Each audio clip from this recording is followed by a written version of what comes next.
Hi everybody, my name's Sam, and I'm very sick. That's not like my sign-on or something. I'm just really sick.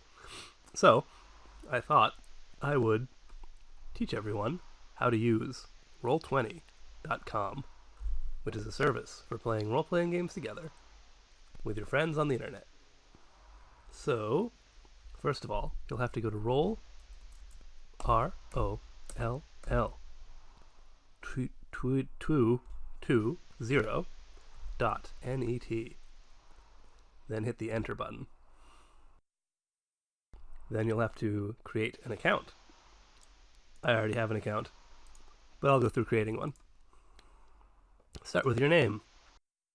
Nope, that's my full real name. Hi everyone. It's John P. Cutie. It's pronounced cutie. Email address, John P. Cutie at gmish.nen. And password. Wait, that's the last name field. Ah, you see, because there's a space right there, like an enter space. So it looks like, I can't read. Email address. Okay. John P. I'm using Control C and Control V to select and copy paste text. I'm using Control X to cut, actually. See, cut, paste, copy, paste. Ooh. Anyway, we need to pick a password. You can see that my password, you can see how many characters it is. Cool, have fun with my account. We'll go with YouTube for this one. YouTube. And then you'll want to make sure to join the Roll20 newsletter and agree to their terms of service. Then you create your account. They'll send you an email to activate it. You click a link or something. I don't know. I'm not going to actually do that because I have to register John P. QT and create a top-level domain for .nem. I think it would take a while. So, signing in. There's my real-ass email address. This is cool. Great data security on this video. Wait, what? Oh, now I'm signed in and on the create an account page. That's confusing. Okay. So, you'll want to create a new game. In this case, we're going to be playing Scum and Villainy by Stras Asimovic, which is a hack of John Harper's Blades in the Dark. I've played Blades in the Dark, and I've heard Scum and Villainy on a podcast. Let's name it... I already wasted Scrum and Skrillany. What a pity. So just a really good name. Bum and Bill Ames. NY. Tags. Question mark. Now, you can choose a character sheet.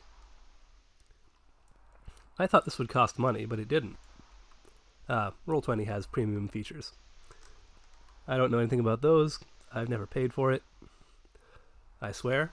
They're probably good, right?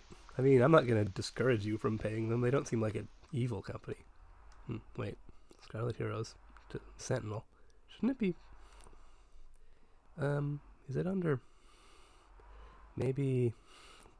I know there is one of these because I've already made a Scum and Villainy game where... Maybe I can just search. Scum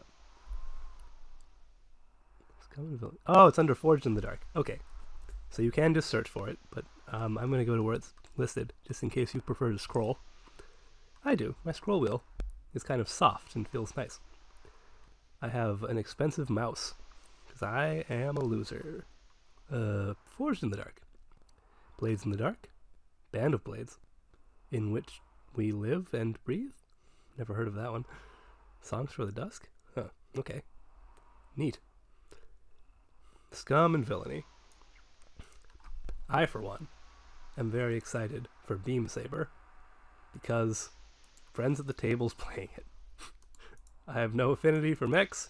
I guess I'm just a follower. Alright, I'm ready. Create game. Right? Yeah. Creating. Please wait. Follow these instructions. Why did I name it that? Alright. Now, you can choose a banner file. Ooh. Oh boy. Let's choose hot onion.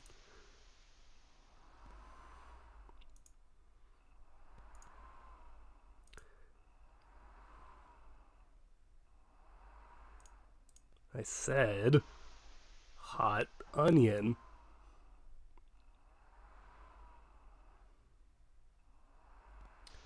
This is important. Without a good banner, people will not be excited for your product. There we go. Okay, Bum and Bill Ames NY, hot onion. Playing. And now, this one, you can just scroll down to Scum and Villainy. It's not under Forged in the Dark. Cool feature. I guess you can schedule games. Wow, wild. Imagine being able to successfully schedule a game online. This is an example game to show how in playing the Roll20 for you, sirs, of Roll20.net. Thanks. Let's use an exclamation point. I feel a period always seems somewhat insincere. Now, I'm going to reveal something to you right now. I don't really know a lot about how to use Roll20. I figure things out mostly by poking at them. So we're getting to the part of this that I don't know that much about. For instance, I'm curious about game add-ons. How does that work? Huh. Neat. I can add on the Pathfinder playtest flip mat multipack. And nothing else? You probably have to buy them. And again, that's fair. We all have to live in capitalism. I mean, we don't have to. We could, well, anyway. You can invite players. That'll be important. By using their email addresses. I think they need to have an account. They can create one. You can show them this video to show them how. Or you can just share this link. But again, I do think you need an account. Right? I don't know. Either they'll have to make one or they won't. If they have to make one, they already know how. And if they don't, then cool. Settings. Game settings. What does this do? Only available to Plus and per level subscribers. Yeah. Look, one day we're going to overthrow all of this capitalism stuff.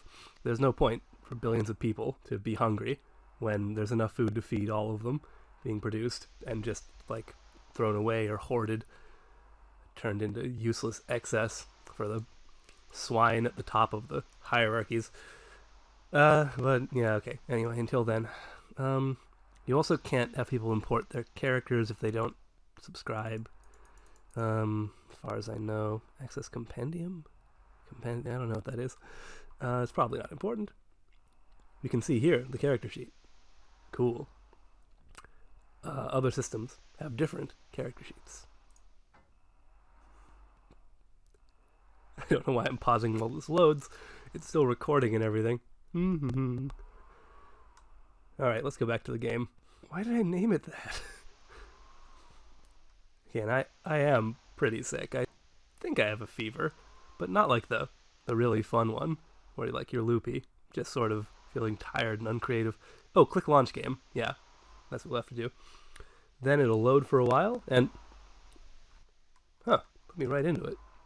Usually there's a 15-second countdown for non-premium users, which, I reiterate, is something necessary for this company to keep existing under capitalism. I get it. It's honestly pretty unintrusive compared to a lot of services, and you can still do a lot of things for free. I'm not going to get on Roll20's back. I mean, they shouldn't do it, obviously, but we also shouldn't, buy t-shirts, It's rough out here. Okay, so there's a chat right here. You can type whatever you want.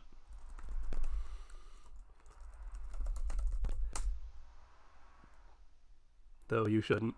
You should consider what you type and be a good friend. I believe this is how you roll dice. Yes, /roll1d6. Roll the 3. In Scum and Villainy, you'll be rolling various numbers of d6s. In other games, you might roll a d20. But you shouldn't play those games. Come on. They're not good. Numenera is okay. That uses a d20. Don't play Dungeons & Dragons. Have some self-respect. So that's the chat tab. Looks like they have a little list of the commands here. Just read that. Then you got your art library. You've got premium assets. But there are also free assets. You can drag and drop those, like a character of dead soldier. And then you've got a dead soldier. You can see there's a big grid over here. You can also draw on it with this. So, death comes. Yep. You can hide areas from players if you're a GM. Yeah, let's turn on Fog of War. Cool. And then reveal them. I've never done this. This is me screwing around. Now players can only see this, but they can't see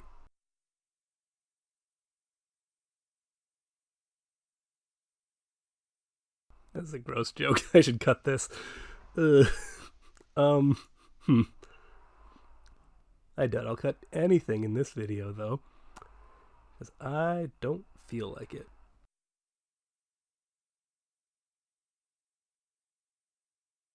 Let's see. And you've got your journal. You can add... So this is where you add characters and stuff. You can add a character, like this. Give them a name. Jin. Sure, that's fine.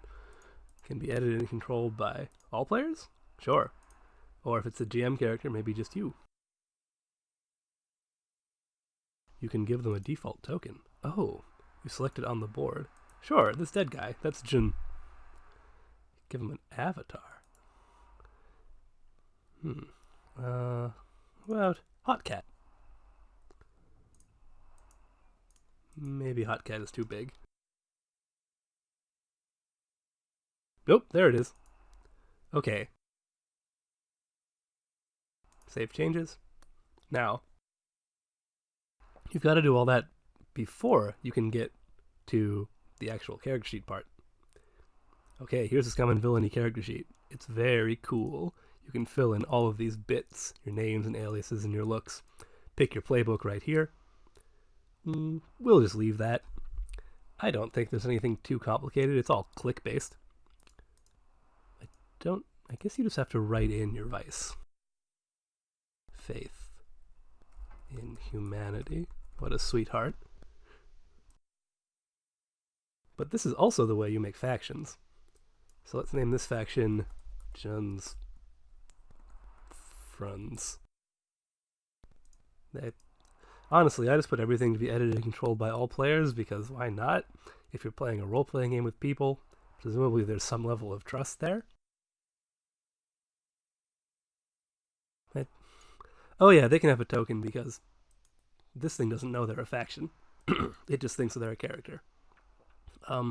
Their avatar will be... JoJo's. Why not?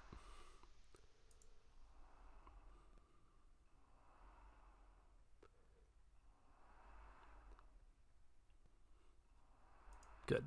Okay. Now, we go to their character sheet, and we can see you can go from character mode, click on that, to ship mode. That's sort of your crew in Scum and Villainy, and then over here to faction mode. Alright. Now, I don't know how factions work in Scum and Villainy. There's going to be a Scum and Villainy game with me and my friends soon. I'm not running it, so I have not looked into it. But if you know how factions work, you can use this sheet, I'm assuming, to generate them. Pretty neat, huh? Okay, so Jun's Friends is a faction. Or maybe all factions? Can you create multiple factions? Oh, wow. Oh, so this is for tracking factions. Oh, I've completely misunderstood what this is for. Ah. So this puts a bunch of factions on here, and then you can freely edit them as well. So you could change the Guild of Engineers to Jun's friends. Tier 5. Wow. Faction notes. They are the friends of Jun. Cool. This seems very useful. And then...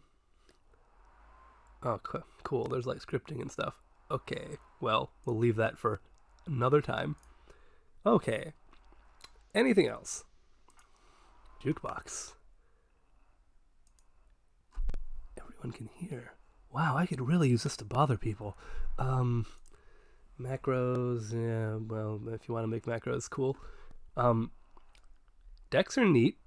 I've absolutely used playing card decks and stuff like, for the, in the name of the king. The King is Dead. That's what it's called. By D. Vincent Baker and Megway Baker. Is her last name Baker? Shit. Anywho, there's also settings.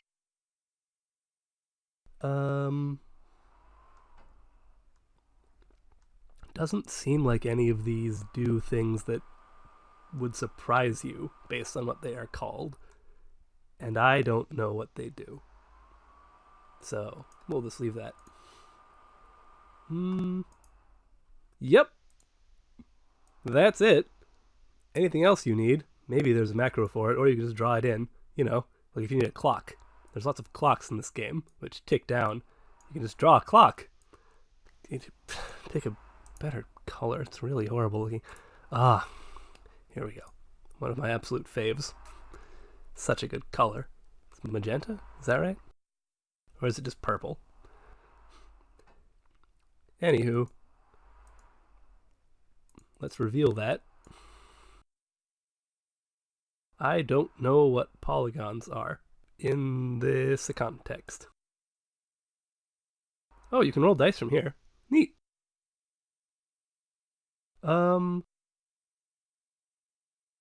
Yeah, that's everything Roll20 can do. That's not libel or slander.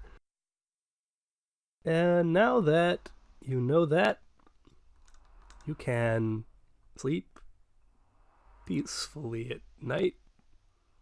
So now it's time for my classic sign-off. Goodbye, I was Sam and I'm still sick. Haha, that video sure was a mess, wasn't it, friends? Oh, remember back when I was making this video so long ago, when my fans were still behaving like insolent children and kept making a noise? Not you fans, of course. I mean my computer fans. Oh ho ho, oh ho ho ho. Ah, and also, my audio got all weird and glitchy and skippy, because it was writing to my hard drive badly, because of CPU or something. I don't know. I read some threads about it, but it still seems to be happening. I mean, it still was happening back then, but now all that stuff is over. We've got all the kinks worked out, and the channel's perfect. And that's why it's important to like, comment, and subscribe, and hit that bell button for more great content. I'm sure all of this is very important, because, well, goodbye!